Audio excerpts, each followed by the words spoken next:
Sir, magandang umaga. Kumusta na po itong investigasyon natin sa shooting incident po rito sa Dingras?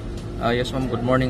Bali nung ma'am, kagabi, nagkaroon ng tawag from barangay officials informing us na may binaril dito sa sitio Nagmarkaan, Barangay San Marcelino, Dingras.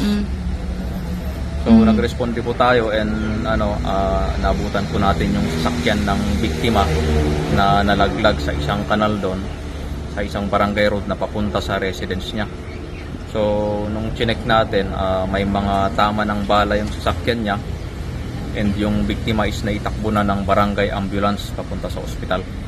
So nag-request po tayo ng SOCO and naka-recover tayo ng mga basyo ng allegedly caliber 45. And yung sasakyan niya nadala natin dito for bullet trajectory analysis. So yun sa investigasyon ma'am, itong biktima natin ay nanggaling sa isang negosyo niya dito sa munisipyo ng Solsona, and nung pauwi na siya, doon na siya inabangan ng mga gunman.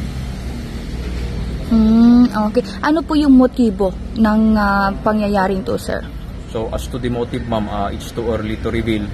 Ngayon ma'am, chinecheck po natin, bina-background po natin kung sino man yung mga possible na nakaaway niya or nakaalitan, and kung ano man yung mga ibang circumstances na pwedeng magdulot ng incident nila. Ano po yung mga tama sa katawan ng biktima po, sir, at ilang bala po yung na-recover sa crime scene?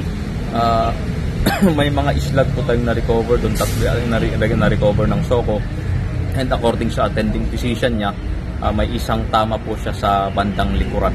Okay. Sir, pwede po bang may mga comment po kasi tungkol na i-relate po ito sa flood control? At ano po yung katotohanan rito po, sir?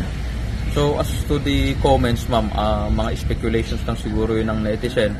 Pero itong biktima po kasi natin ay hindi siya po contractor, bagkus isa po siyang project engineer ng isang construction firm.